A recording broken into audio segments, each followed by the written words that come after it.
আসসালামু আলাইকুম। কী অবস্থা সকলের? আমি অবশ্য ভালো নাই। আমাদের কুমিল্লার অবস্থা খারাপ, বুড়িচং ওদিকের অবস্থা খুব খারাপ, 14 গ্রাম কুমিল্লা, ফেনী টেনি, নোয়াখালী সব জায়গার অবস্থা খারাপ। যে যেভাবে পারেন মানুষের সাহায্য সহযোগিতা করেন ভাই, আর ধর্ম নিয়ে রাজনীতি করেন না ভাই। আপনারা ফেসবুকের ভিতরে যেভাবে আবল তাবল কথাবার্তা বলতেছেন, হিন্দুর আন্দোলন করাতে ইন্ডিয়ারা ফানি ছেড়ে দিছে, তাই এখন দেশ ডুবে গেছে, হিন্দুরা উদ্ধার করবো না, এইসব আবল তাবল কথা বাদ দিয়া উদ্ধারের কাজ করেন ভাই। কে হিন্দু কে মুসলমান এটা দেখার বিষয় না ভাই, এটা দেখেন না ভাই। কে বিপদে পড়ছে এটা দেখেন। হিন্দুরা আমাদের দেশের মানুষ, তারা সংখ্যালঘু বললে তারা সম্বোধনা করার দরকার নাই তো, তারা আমাদের দেশের মানুষ। আমরা যেমন এই দেশের নাগরিক, তারাও এই দেশের নাগরিক।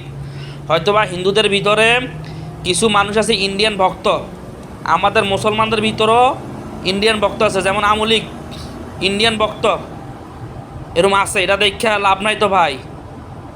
দয়া করিয়া ভাই সব কথাবার্তি না বললা উদ্ধার কাজে যান ভাই।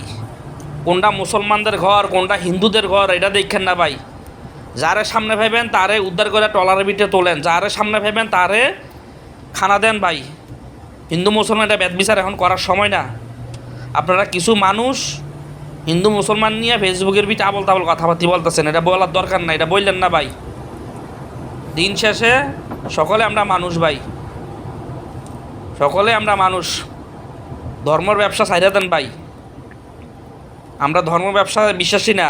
হিন্দুদের ধর্ম হিন্দুরা পালন করবো, বৌদ্ধদের ধর্ম বৌদ্ধরা পালন করবো, খ্রিস্টানদের ধর্ম খ্রিস্টানরা পালন করবো, আমরা মুসলমানদের ধর্ম আমরা মুসলমানরা পালন করবো ভাই। ধর্মের রাজনীতি বাদ দেন। ইন্ডিয়া ফানি যাচ্ছে, বন্যা হয়েছে, আমরা সকলে বিপদে পড়ছি। যদি ইন্ডিয়া যদি হিন্দুদের কথা চিন্তা করতো তাহলে ফানি ছাড়তো না। আপনারা যে বলতেছেন ইন্ডিয়া ফানি ছেড়ে দিছে হিন্দুরা আন্দোলন করাতে, এটা ভুল ধারণা। যদি এরকম হইতো তাহলে হিন্দুদের কথা চিন্তা করতো ইন্ডিয়া। ভাই এটি ছাড়েন ভাই, আল্লাহর হস্তে আপনারা সাহায্য সহযোগিতা করেন।